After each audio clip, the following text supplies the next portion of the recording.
So this is our second Sunday of Advent. Advent being those 4 weeks before Christmas, where we are in anticipation and preparation for the coming of the Christ, and in unity we know this as the coming of the Christ within us. That last week, the first week, we focused on hope and faith, and we lit the candle for hope and faith.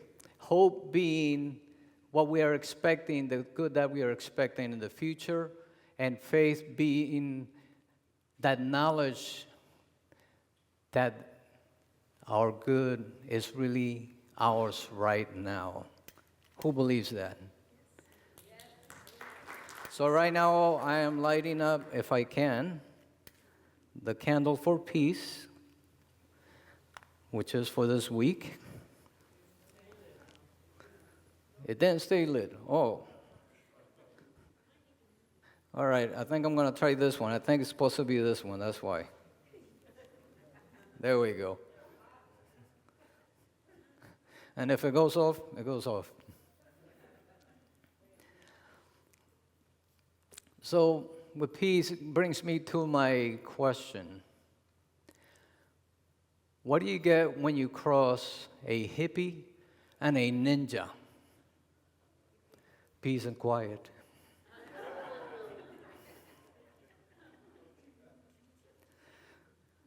I'm glad you guys laughed at that one. I wasn't sure about that.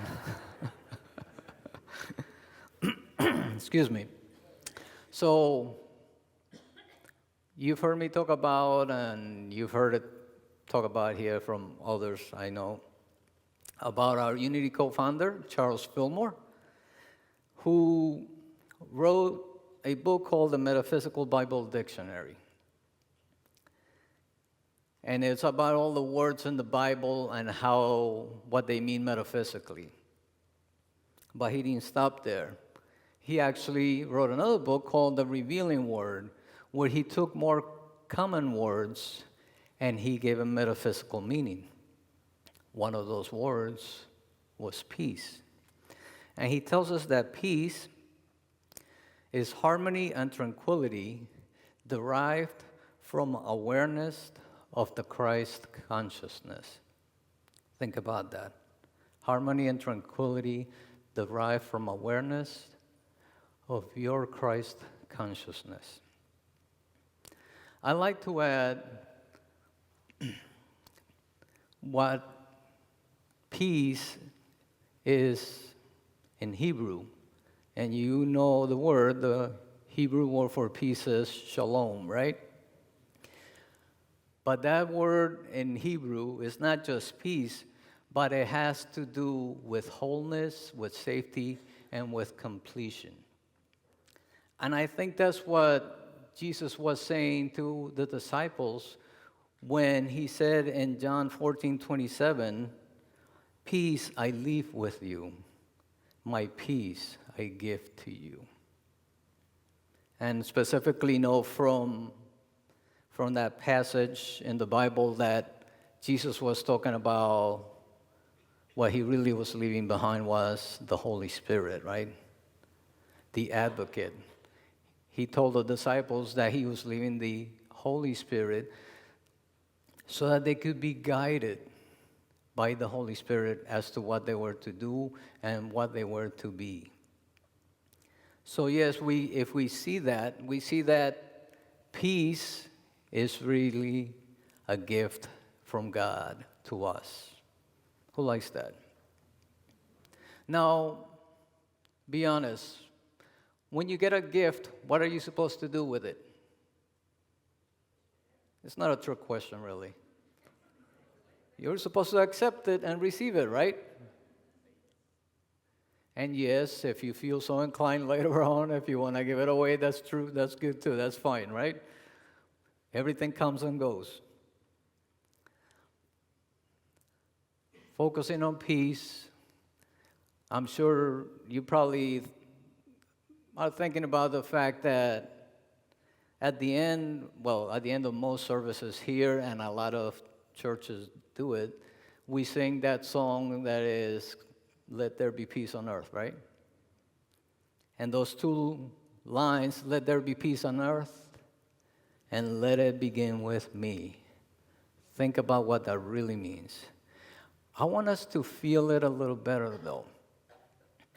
I am no singer, but I want us to sing it together.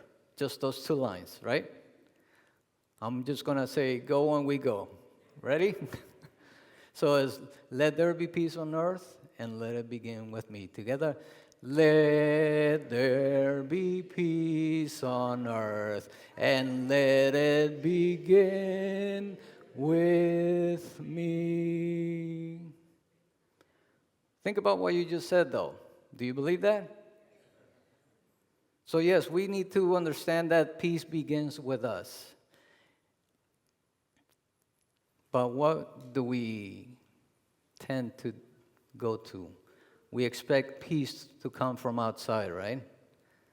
We've been programmed in this world to expect everything, our happiness,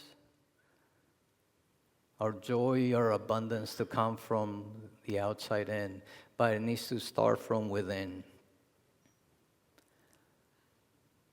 But having said that, did you know, and this is not, I'm not getting political on you, I'm just stating facts, that not even 20 years after the independence of the U.S.,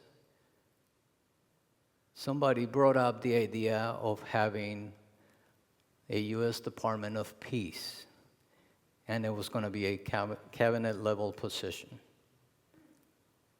Not only that, but every decade since then, there has been at least somebody that has at least attempted to bring it forth. The last time that it happened actually was this past February, from Congresswoman Ilhan Omar, who's a representative Democrat from Minnesota. So think about that. And I'm just looking at this date, it's specifically February 7th of 25.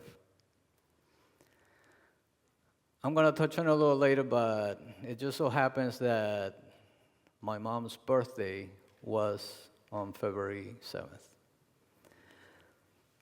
And as some of you know, she passed away, and I'll mention it in a minute. But yeah, think about the person that brought up the Department of Peace was thinking, if we're going to have a Department of War, because that's what it was called then, and from what I understand, it's called like that again, not Department of Defense anymore. But if we were going to have a Department of War, that we should have a Department of Peace, so we have that ability to have peace with others, with other countries around the world. So even though we can keep hoping that our politicians will bring that forth into effect, let's remember to bring it back to us. We talk about here that the world is a mirror of who we are. So let's think about why that hasn't happened. Maybe we need to start working on our peace a little better. And I'm not saying that because I'm over here talking about it that I'm really great at it. Far from it. My wife can vouch for that. But she's nice. She won't say anything bad about me, though. But seriously, having peace or staying in peace doesn't necessarily mean that whatever's happening, you walk away from it or you get away from somebody just because you want to have your peace. That's not necessarily it, right? Peace has to do with no matter where you are, what's going on around you, that you hold your ground, that you hold your balance. And one simple thing to do is when you're feeling a little stressed or a little uptight, take a slow, deep breath. I've said it here before, I like to taking it from A Course in Miracles, if something is bothering me too much, I literally take a step back and take a deep breath, and the mood changes. I want to talk about how in the midst of chaos we can have peace.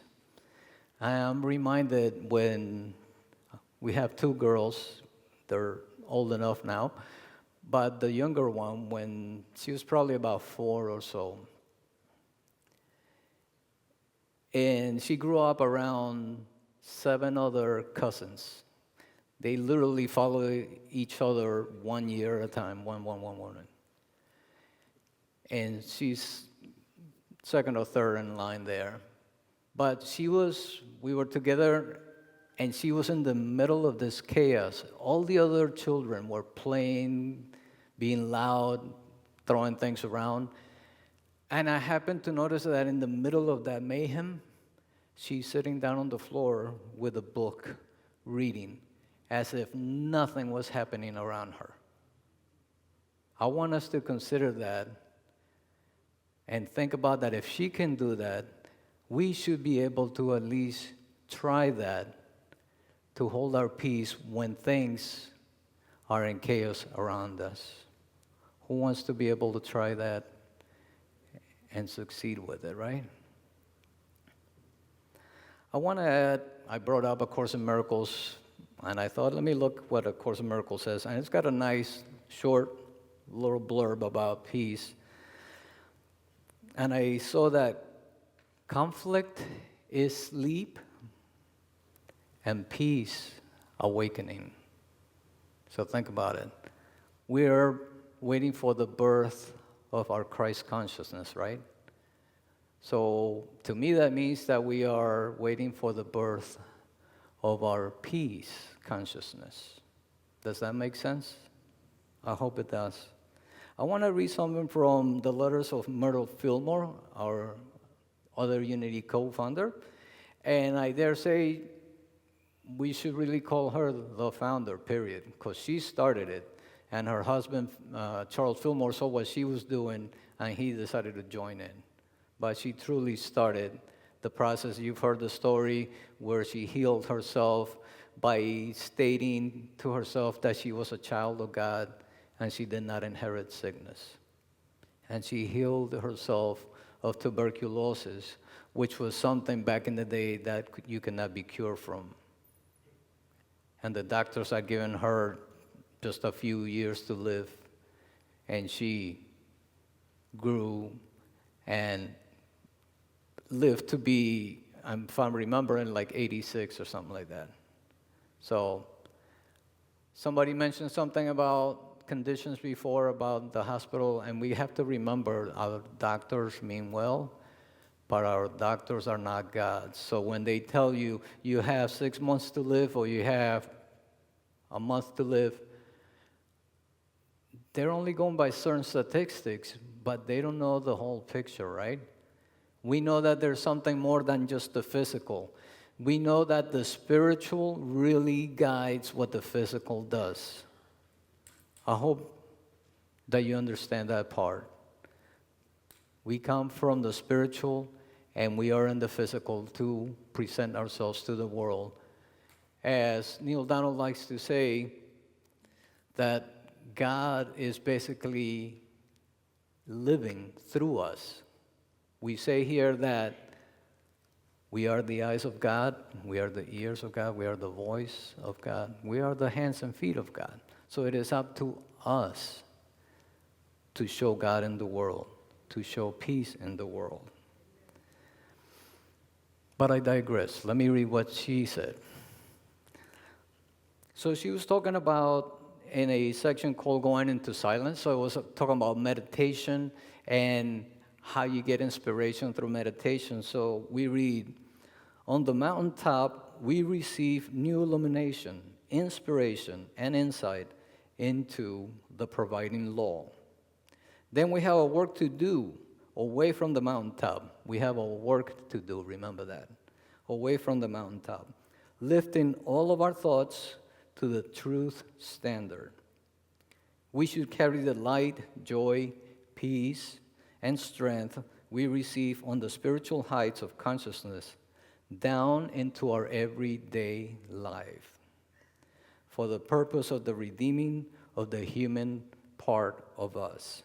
So Myrtle is telling us that it's not just enough to be at peace, to feel peace, but to act on it, right? So on that note, I thought I'd like to, about acting on it, about this Advent season, and specifically today being peace, I wanted to add an acronym to the word peace, P-E-A-C-E. And as you see it up there, prepare the energy of Advent with Christ's example. I hope that makes sense. Will you humor me and let's say it together? Prepare the energy of Advent with Christ's example. Let's say it again like you mean it. Prepare the energy of Advent with Christ's example. Now, why Christ's example? Well, we understand from the Bible that the Christ child is, we call him the Prince of Peace, right? And we get that from Isaiah 9:6, where it reads, For unto us a child is born, unto us a son is given, and the government will be upon his shoulder. And his name will be called Wonderful, Counselor, Mighty God, Everlasting Father, Prince of Peace. So as I said before, yes, when we're preparing for the birth of our Christ consciousness, we truly are preparing for our peace consciousness, for that birth of that peace consciousness that is truly, really always with us. And while I was thinking about peace and what to say today about peace, it dawned on me that in the middle of preparing my talk this week, December 5th came around, literally 2 days ago. And that is what we like to call the angelversary of my mom. It's been 2 years since she passed. And I thought about, as far as I'm concerned, my mom embodied and exuded peace. And it wasn't just peace of not doing anything, but she had this resilience that no matter what happened around her, and we had some rough times growing up, and things that happened, and we were away from our parents for 5 years because they came to the U.S. without us till they got settled. And I'm sure that could not have been very peaceful for her. And I know that because one time, one of my sisters, who used to bug her, is like, why don't you do this, why don't you do that? And I asked my mom, don't you want to do something great, something with purpose in this world? And you know what she said? I already did. I had you 4 kids. So yes, it doesn't have to be something that everybody in the world has to know about, right? Privately, we all have our things that we can be proud of. Our purpose in life could be something that nobody needs to know ever, right?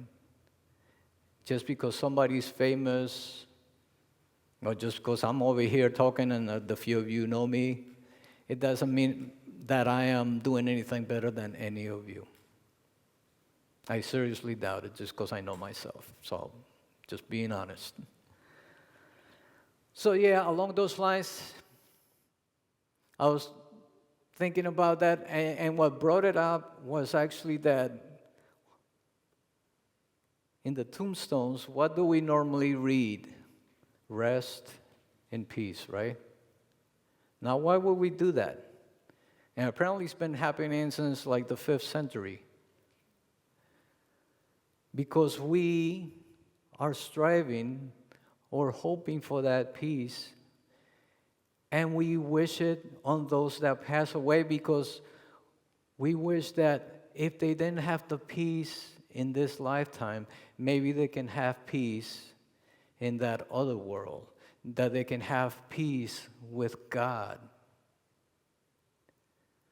Now let's also remember that let's not just wait for somebody to pass away to wish them peace, right?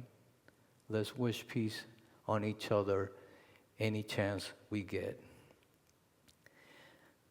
Now, of course, December 5th, I'm thinking about my mom, and I happen to open up Facebook, and I find out that the day before, December 4th, what I'm going to call a Unity luminary passed away. You probably know him, or a few of you may know him, and he's actually been here at this very church. He taught classes here. His name is Reverend Dr. Paul Hasselbeck. Does anybody know of him or know him? I know a few of you should. And not just to this church, but he was at other churches around Florida. And he was a true metaphysician. He literally wrote the book on metaphysics. All of us that went through school, through ministerial school, the licensed Unity teachers, we learned from his books, and some of us learned from himself directly. He even had a show called Metaphysical Rump with a couple of other ministers, a couple called they were also Reverend Dr. Phil and Cher Holtman. And they did that for quite a few years. And they really just went deep into the metaphysics of everything. To give you an idea how deep he was with this, I had already taken all my metaphysical classes, normally for what we call SEE, Spiritual Education and Enrichment, before going into ministerial school. I had a chance to take these 4 metaphysical classes based on his books. And he was here one day doing one of his metaphysical classes, and I didn't need it for credit or anything, but I thought, you know what, I want to sit in on a class with him because I then take the class directly from him. And I thought I knew everything because I had gone through the 4 classes. And I remember walking out of that class and my head was hurting. I mean, he got deep.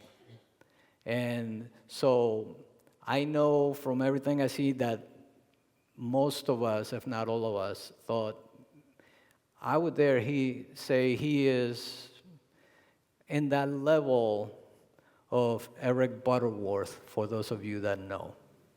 I mean, he knew his stuff.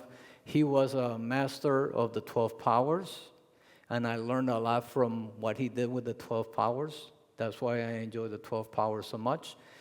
For those of you who do not know, who doesn't know about the 12 powers while I'm talking about it? The 12 powers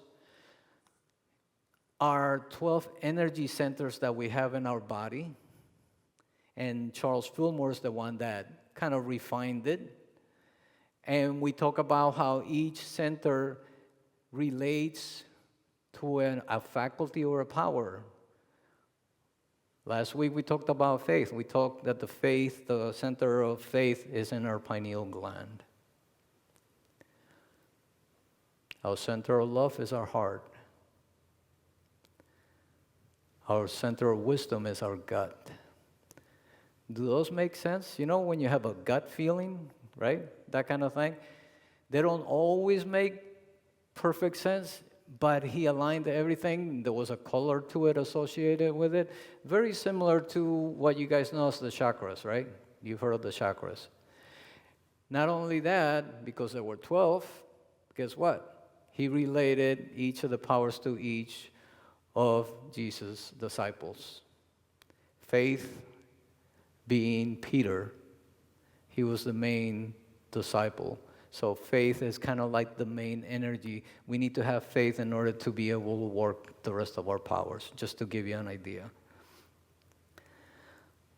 So with that, I thought, let me find out what Reverend Dr. Paul Hasselbeck has to say about peace. And I looked it up, and it just so happens that I saw a video of him giving a talk on peace just last year, just about a year ago. And he talks about it in a way that he'd like to be very practical. And I mean, that's what we're supposed to be doing in unity anyway, right? So he says that he started off by saying that God is universal principle. And you guys get the idea from what we said here in unity before, right? God is basically a principle that we follow, and he specifically called it a universal principle. And he said that peace was actually part of one of those principles. So if peace is principle, to me that tells me that we can use peace, right? That we can work on it. And he went on to say that peace is actually already within us. Who believes that? I hope so. We just need to not let ourselves be ruffled by other things and know that our peace is within us. And all we have to do is come back to center. And I want us to repeat a couple of affirmations that he mentioned about peace. And they're really simple. The first one is, I am the peace I want to see. Let's say it together. I am the peace I want to see. And then the second one is a little more, I'm going to call it more active. And he says, I am the peace I want to be. Let's say that together. I am the peace I want to be. So again, what does this tell you? Peace needs to be acted on, right? Think of peace as an action. And that's why we need to go back to the peace begins with us, right? We got to bring it from the inside out. If you're not seeing peace out there, what should you be doing? I'd like to hear that. What was that? Wonderful. Inviting peace out. Go inside. He actually mentioned that when you're not in peace, because you're not in the present. And he said that if you are not in peace, to focus on your body. And he said because your body could never be anywhere except in the present moment, right? I mean, yes, our mind can be in the past, our mind can go to the future, but our body is always here now, right? So he was saying that we need to focus on our body whenever we are out of alignment with peace. And one way he had of saying that, he called it the 5-4-3-2-1 grounding technique. So I want us all to say it and kind of try to experience it as we say it. So notice, so what you're doing is notice in each of these, right? Notice 5 things you can see. Let's do it.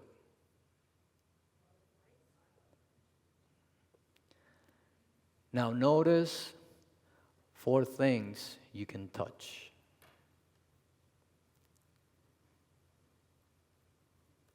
Now notice 3 things you can hear. Notice 2 things you can smell. Hope it's good. And notice 1 thing you can taste. I'm thinking, think of your favorite food, right? So yes, let's remember that peace really is the gift that God gave us. Peace is inherent in us. Peace is what we are. All we need to do is to connect to our divinity. We like to say that we need to align our heart-mind with God so that we can be in balance, that we can come to the present moment and know that we can be the peace that we want to see out there, that we can act on the peace that we are presencing right now for ourselves and show it to all those around us. If you're not seeing it out there, if the politicians are not doing it, let's go back to center. Begin within so we can go without. And remember, as Jesus told his disciples, peace I leave with you. Peace I give unto you. Thank you. Let's go into meditation. If you want to just relax right where you are, if you wish to close your eyes, and just begin to focus on your breathing. No need to force anything. Let your breathing be as natural as it comes. We know that as we breathe in, we can let that peace flow into our being. And as we breathe out, we let worries or concerns be gone from us. Just keep focusing on that breath as it gently flows in and it flows out. I want you to take your focus to your heart right now, what we call our faculty of love. We say that love is truly the same as God. And if love is the same as God, so is peace. So bring that awareness of peace into your heart right now. And if it helps, think of something or someone that gives you and brings you joy. It could be a child. It could be a beloved pet. It could be something you love to do. Know that peace comes to you in whichever way, shape, or form you like best. You might enjoy singing. You might enjoy listening to the music. And I want you to feel into that as I say it. Maybe you enjoy taking walks in the park, in the woods, maybe on the sand by the beach. Feel that calmness, that peace within you. If there is something else that brings you joy, maybe reading that brings you peace, let it be experienced by you right now. Keep holding on to that feeling of peace, of calm. Know that right here, right now, in this present moment, the Christ within is with you. That peace is birthed within you right now to guide you through the rest of the day, the rest of the week. I want you to hold on to this feeling no matter what you think you may need to do for the rest of the week as we go into the silence.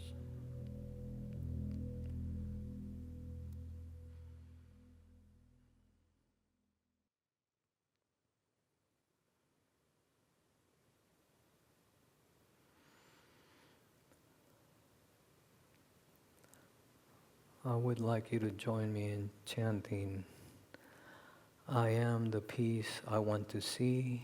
And then we follow with, I am the peace I want to be. And we'll say that together a few times. I am the peace I want to see.